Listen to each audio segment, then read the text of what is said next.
может быть так, что эти люди никогда до ЗАГСа и не дойдут больше.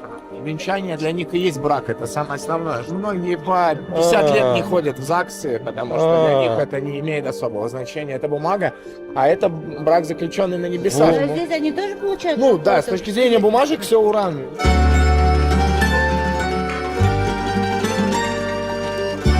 Фильм про Сербию я решил разделить на две части. Основной про все достопримечательности и наш полный маршрут уже на моем канале.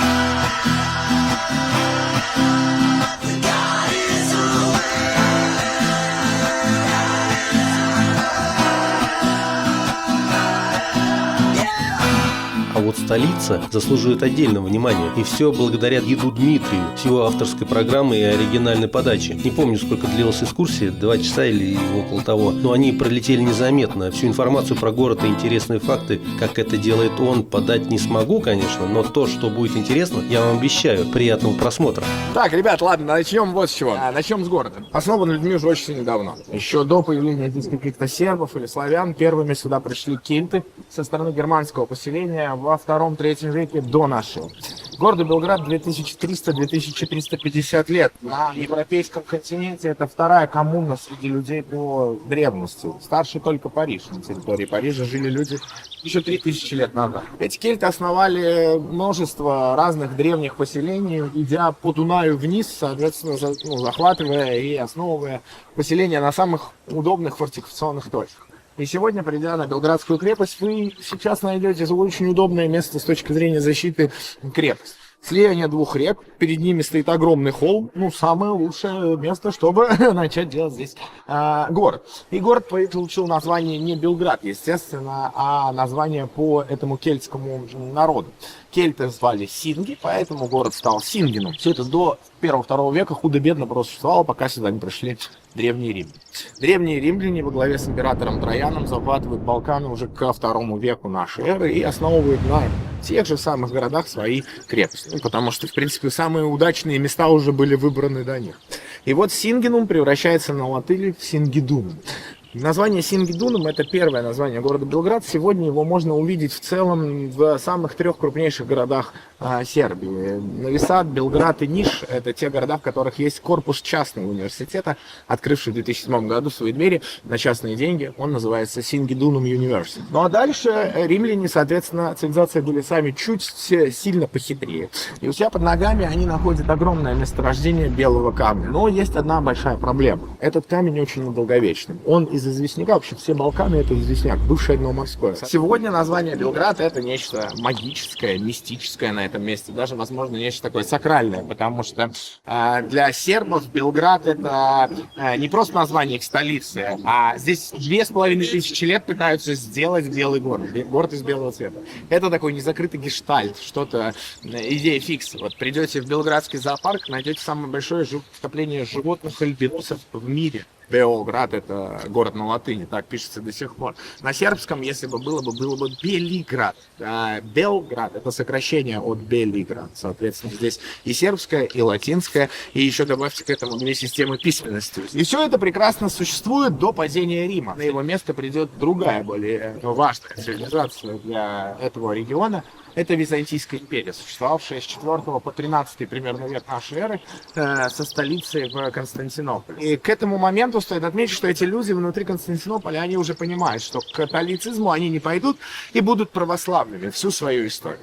И вот 2 столетия великолепного спокойствия. Маленькие поселения, булгуры, ларийцы, алахвы, все здесь проживают на Балканах. Византия всех питает деньгами, торгует со всеми и все прочее.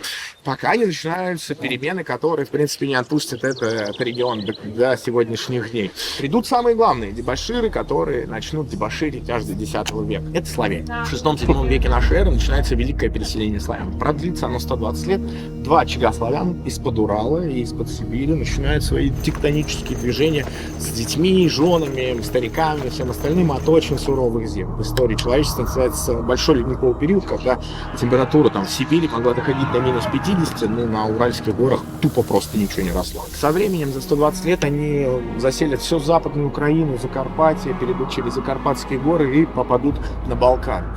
На Балканах самые упертые дойдут до моря и основают Дубровник, это современная Хорватия, и получат огромный выход к Адриатическому морю. Другие славяне расселятся по разным местам, соответственно, Балканов, но славяне первые в 6-7 веке это не особо приятные люди. Варвары, как бы мы их сейчас назвали, да, ну, своими, конечно, религиями, язычеством и все остальное прочее, но, тем не менее, сжигали костры, приносили жертву, и византийцы, которые от этого отошли примерно 5 столетий назад, на это посматривали немного с дикостью, типа, ну, это совсем уже перебор.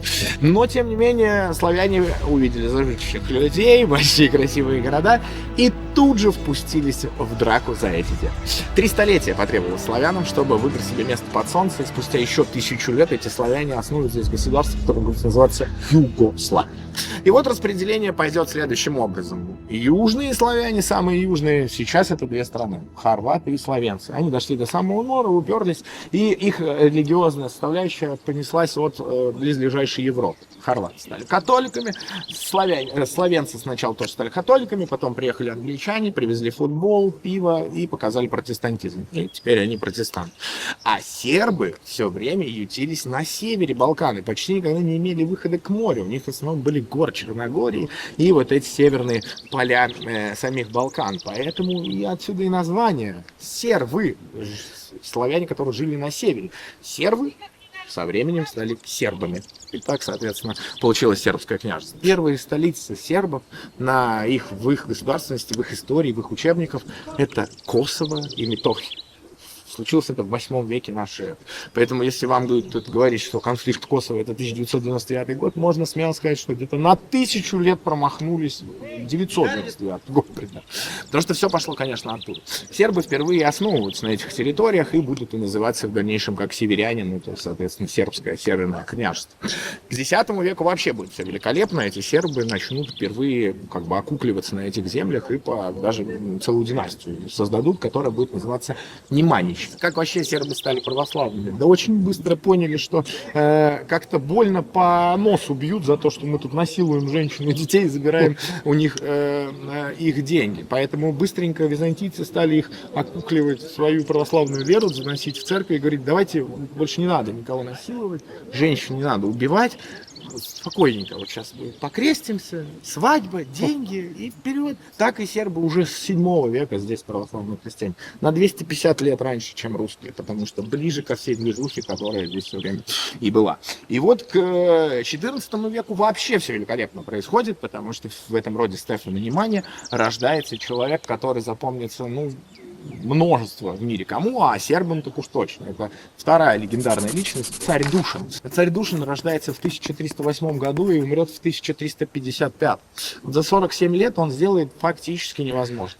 Какой-то сербский, соответственно, бывший варвар, потом, соответственно, уже православный христианин, пойдет за полгода захватит в 22 своих года половину Македонии, потом и всю Македонию, а к 26 еще и будет править половиной Греции. Этот человек придет в ранге первого царя Сербии и Греции. Это будет греческо-сербское царство в начале 14 века. Крупнейший игрок на этом рынке. Все почему? Потому что буквально 50 лет до его рождения Византию захватят сельджуки. Точнее, не Византию, а прям Константинополь. Сельджуки — это очень неприятные ребята, такие кочевники-варвары, скачут по пустыне, разносят слово божье исламское, соответственно, мусульманское. Увидев Константинополь, самый богатый город в мире, они понимают, что это будет наша финальная конечная точка. Так и происходит. Но еще придется 120 лет подождать, пока не родится Османская империя на фоне вот этих самых сельджуков и Константинополя. И вот эти 120 лет сербы как не в себя, естественно, богатеют. Все торговые пути освободились. Византия ничего не контролирует. И, конечно, сербы чувствуют себя хорошо. Но представляете, для мира что было в 16 веке? Греция — это цивилизация с 3000 лет. И приходит какой-то серб и провозглашает себя царем Сербии и Греции. Для них это, конечно, было очень сильно удивительно. Ну а дальше все, как и в любом учебнике истории. За любым золотым веком наступает темнейший. Но для Сербии темнейший век превратился не в 1, а в целых 5. Со смертью царя Душана в 1355 году Сербия распадается на 100 более мелких независимых княжеств со своими князьками. И это становится как огромной такой конфетой забрать у ребенка для Османской империи. Османы уже в 16-м, начале 16 века начинают порабощать все Балканы, а в 1522 году Сулейман Великолепный подходит к границам Белграда и сносит его за 28 минут. Белграду вообще в целом не везло, его строили и разрушали заново 42 раза. И это только при военных событиях. Плюс еще добавьте недолговечный камень и все остальное прочее. Здесь мы уже переходим к самому главному и тяжелейшему событию всех Балкан, когда понятно стало, что от османской угрозы никуда не сбежать, османы предприняли самую страшную тактику, которую можно было предпринять. 480 лет продолжилась оккупация Османской империи на территории Балкан, и все 480 лет они перерабатывали здесь людей в мусульманскую веру. Это был прям конкурент, люди специально и нарочито, территориально все захватили очень быстро. В 16 веке здесь уже строится столица Османской империи в Белграде. Вот людей, именно дух их победить, смогли, только в течение 480 лет. И то не везде и не полноценно. Что делали османы? Захватывая любой город, любую империю, любое какое-то княжество, они в первую очередь щадили всех мастеров, инженеров, всех, кто мог сделать что-то важное и хорошее, кто там в империи, подмастерье и все остальное прочее. Загоняли их тут же в мечеть, делали из них искусственных мусульман и отправляли в империю. Через 10 лет при активной службе и вылизывании одних мест можно было стать каким-нибудь инженером пашой там и, соответственно, янычарами становились и всем остальным прочим. Такой гибридной империи всяческих разных щупалец таких, откуда не возьмись взят. А плюс еще, они же самые сильные, примкнуть к сильным, как говорится, не поражение. Все страны рядом с Сербией, которые я вам сейчас назову, они все с ней граничат, и они все прошли через османскую оккупацию. У всех них в XI-X веке 90% населения это христиане. Не православные множество, католики, христиане, католики, православные, католики, протестанты. 90% христиан здесь проживают, они себе 5 столетий выбивали это право называться здесь центральным этносом и всех остальных попереубивали. В Сербии сегодня на 6,5 миллионов человек проживает 93% православных христиан. Меньше 2% мусульман, меньше 5% всех остальных конфессий. Сугубо православная страна, которая гордится этим, единится этим, и у этого, конечно, есть корни. Почему так вообще произошло? И почему они смогли остаться в этой конфессии, в этой религии? Потому что сербы единственные, кто выбрал самую суицидальную тактику из всех. Они были в центре этого региона, и в 9-10 веке до Белграда и до Нови Сада сербам, как нам сейчас с вами до Китая, я же говорю, они все ютились на кос. На это и пришел самый первый удар. И вот 100 лет подряд поначалу османам было бы даже, наверное, смешно. Смотрите, сербы, ха-ха-ха, пошли драться с нами, нас 1000, рать, 10 тысяч, а они там за своего бога всех их поубивали. Но когда 200 лет эти люди не склоняли голову, 300 лет не склоняли голову, им уже крестятся, пальцы отрубают. Второй раз крестится, уже рука пошла отрубает. Естественно, церквей нету, их давно никто не строит, их снесли все. Всех людей отправили кто куда, на пашни, всех остальных поубивали. И вот сербы стали занозой в одном месте империи. Просто, они не понимают, они реально не осознают.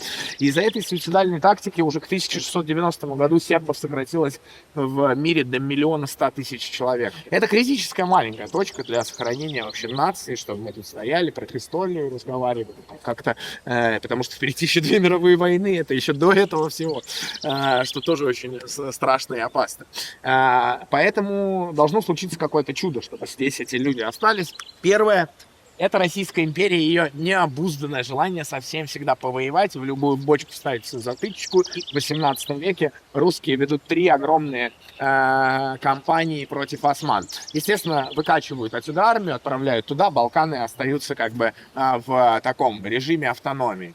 Второе — это сербская православная церковь. Она смогла сохранить этих людей не просто в одной вере, но когда вы 400 лет видите, как церковь вашу гнобят, а последние 200 лет вам вообще даже не разрешают никакие ритуалы соблюдать свои, хотя вы пытаетесь сохранить, то люди очень сильно напряжены. И если есть какой-то умный человек, который выйдет и скажет: братья, сестры, в последний раз. Вот все, в последний раз. Если Бог с нами, мы победим. Если его нет, ну мы там спросим, где он был, когда он был нам нужен. И сработало, победили. Бог с ними, как говорится. Это очень сильно дало импульс религиозному направлению людей. В следующие 200 лет эти два события станут центральными во всей истории. С этого начнется любое обучение ваших детей в Сербии. С 1 класса им будут рассказывать про два самых важных сербских события. Это учит патриотизму, национализму, ну, именно любви к нации. Как таковой, здесь 6,5 миллионов человек, им надо это развивать. Поэтому флаги и все остальное вы увидите здесь на постоянной основе.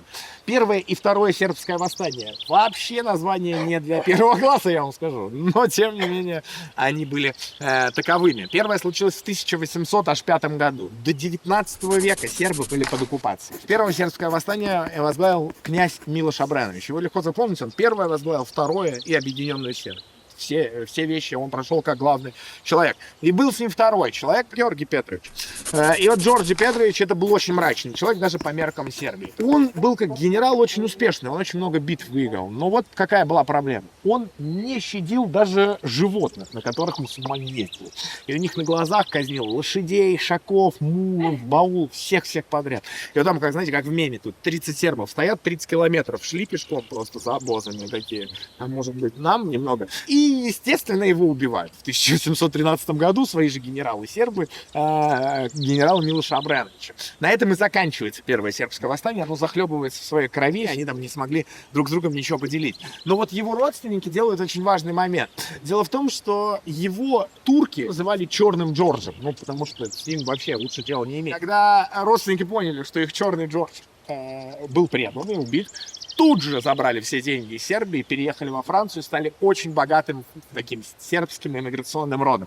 И поменяли свою фамилию. И взяли себе в фамилию вот эту приставку, имя человека, как потомками вот этого несправедливо убитого, несправедливо забытого человека. И становятся потомками Кара Георгиевича, Кара Джорджевича. В итоге это и даст начало целой династической фамилии королей Кара Георгиевича, которые будут последними королями Югославии. В 1937 году последнего убьют во Франции. Очень жестоко. Давайте немного про эту церковь расскажу. Мы в нее обязательно зайдем. Там сейчас пока венчание. Сама церковь построена в традиционном неовизантийском стиле архитектуры. У этого стиля одна очень важная особенность. Снаружи эта постройка всегда будет выглядеть меньше, чем внутри. Это достигается за счет визуальных каких-то определенных перекрытий и приоритетов в деталях. Всегда вы перед собой будете видеть вот эту колокольню. Эта колокольня внутри уже не будет никакого значения, играть на ней будет потолок. Но когда вы пройдете этот потолок и колокольню, перед вами откроется храм изнутри и даст объем. Сардуша.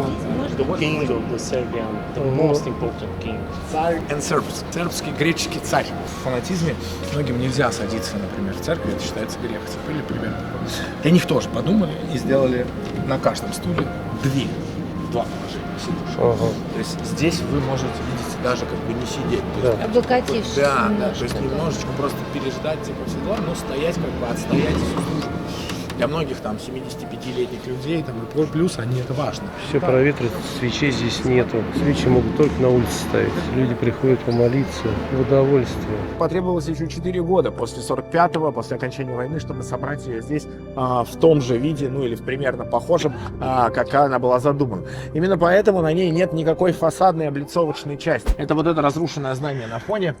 Это здание радио и телевидения Сербии, РТС называлось. Это последствия бомбардировок НАТО 1999 года. На данный момент является неким сакральным памятником. Najgledaniji američkoj televiziji CBS.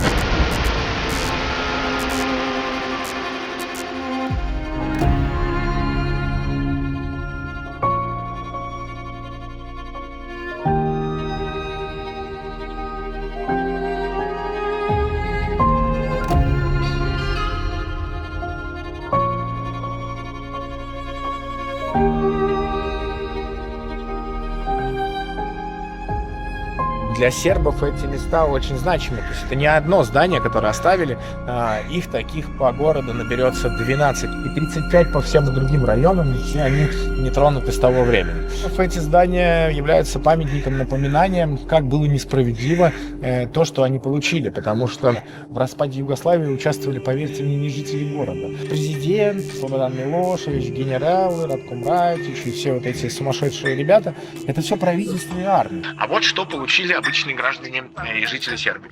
Бомбардировки Сербии продлились 78 дней подряд. За 78 дней на Сербию выпустили 42 тысячи ракет, еще и 39 тысяч из которых были с кассетными боеприпасами, обогащенными ураном, которые были самыми новыми разработками. Сербию бомбили ультрасовременным оружием, которое еще даже иногда не заявлялось. И если применить математику, то 42 тысячи ракет за 78 дней чисто самолетами выпустить, вам потребуется 640 боевых вылетов самолета в день.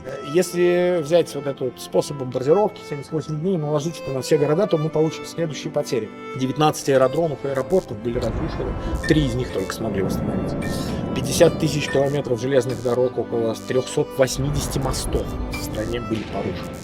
25 тысяч жилых домов, 45 госпиталей и больниц, 65 колледжей, школ, высших учебных заведений, радиовышки, центры пропаганды, радиосвязь, все, сотовая связь, все было отключено и все было разрушено. Когда цели заканчивались, цели придумывали на ходу. Мост, по которому едет поезд, вывозит, эвакуирует детей. На этом мосту вчера заметили 2 состава с военными, которые переезжали, видимо, тоже эвакуировали. Мост взрывают, потому что он теоретически может вести войну. В этот момент на мост выезжают люди, которых эвакуируют, 300 человек погибают в пожаре. И в итоге сегодня мы говорим не про то, смотрите, какая у нас память и все остальное, а про то, что основной лейтмотив здесь это несправедливость. За что нам? Потому что у нас не школа, ничего. Сербская инфраструктура окунулась в средние века.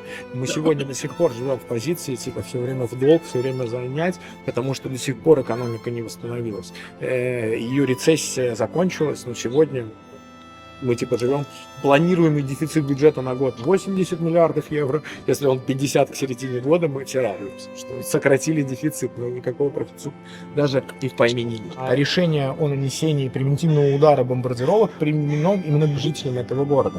Детям, которым было 3, 5, 7 лет, когда проходили бомбардировки, сейчас, спустя 25 лет, это основной двигатель общества. Сербия очень молодая нация в этом плане. И их детские травмы при бомбардировках — это сейчас детские травмы всего общества, в целом, без исключения. Поэтому любое прикосновение, новость о том, что это здание можно снести, поставить вышечку красивую арабскую за деньги, туда офисы, смотрите, все же в центре города, да, как прикосновение к язве, которая не зажила. Митинги, протесты, сразу высказывания, соцсети взрываются, люди перекрывают дороги, защищают эти здания и вообще дают к ним прикасаться. Весь их экономический слой, весь их политический режим, вся Сербия, Белград — это типичная Москва.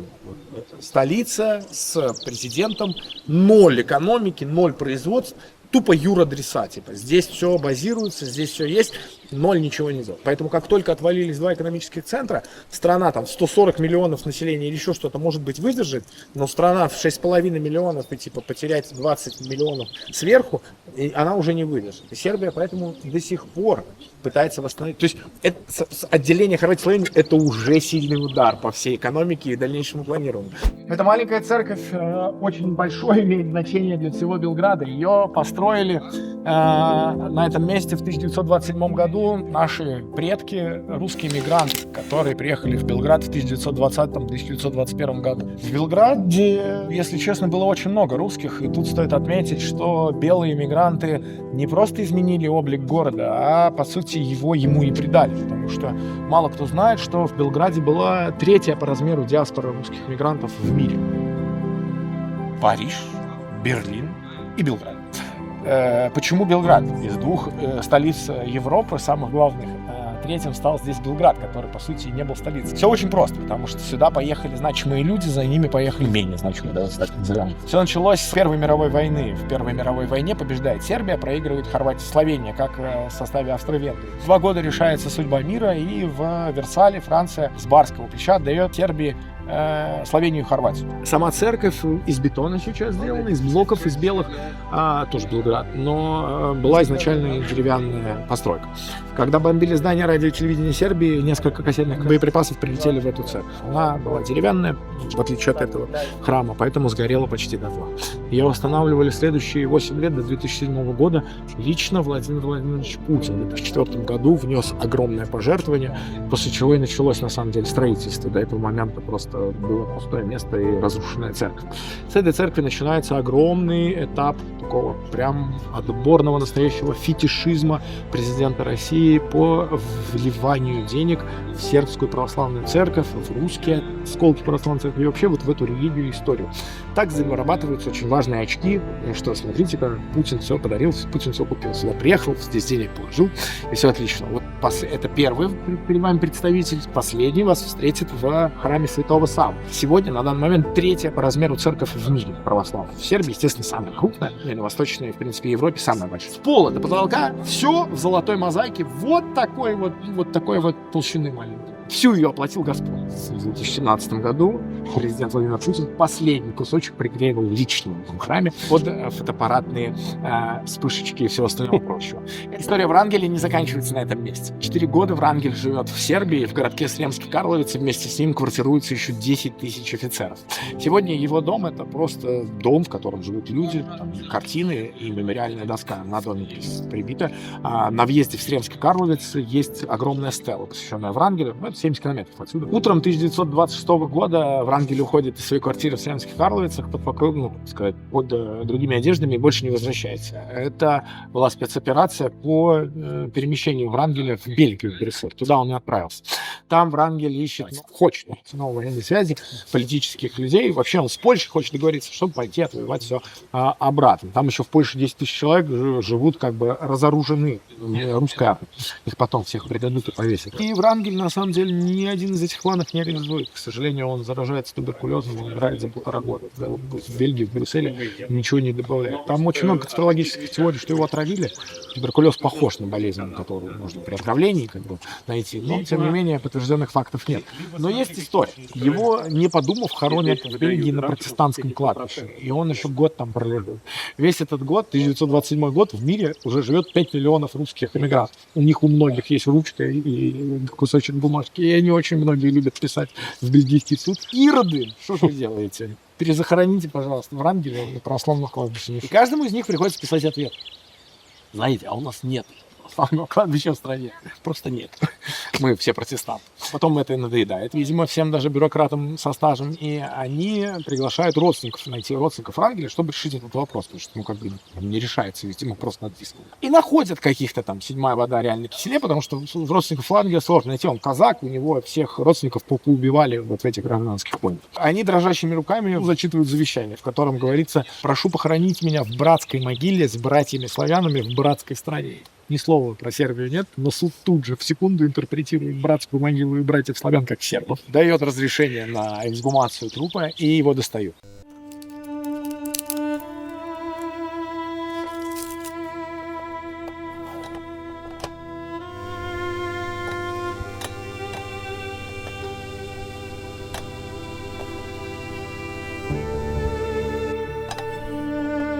За один день его доставляют до границы с королевством Югославия уже на тот момент. На территории Югославии его по 1500 мигрантов встречают просто с открытой головой, подданной честью. А когда его гроб приезжает в Белград, здесь его уже ждут 150 тысяч русских мигрантов. Здесь живет 110 тысяч сербов. На следующий день в их газетах выходит статья, которая называется «А мы точно живем в сербском городе». Многие журналисты с крыш домов снимают похоронную процессию. На самом деле люди никуда не шли. Не встали в городе 150 тысяч человек, еще 100 тысяч серб. И дальше никуда пройти уже не могли. Это просто толпа была на улице.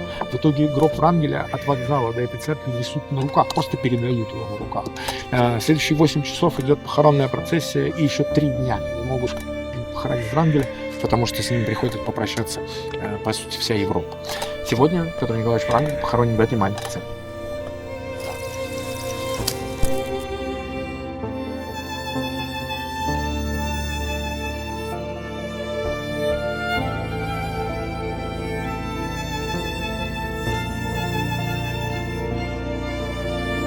Вот видите, у него довольно странное расположение, он как будто парит в воздухе, да, немного. Это такая визуальная картина.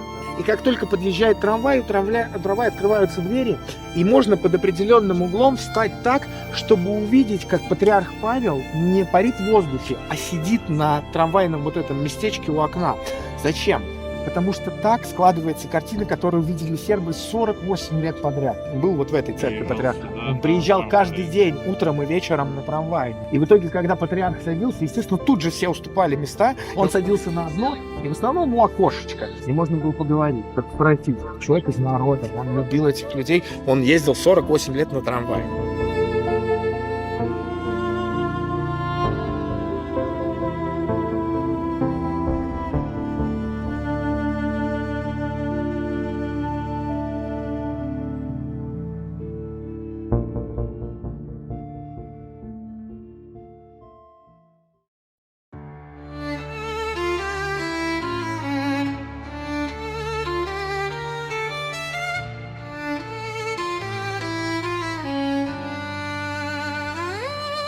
Был ты городом кельтов, скардисков, а потом римской крепостью был. Стал не сразу прекрасной столицей, Сингидунум название носил. Разрушаемый был ты стократно, возрождался против времени вспять. Изумляться тебе не устану, из руин возрождался опять.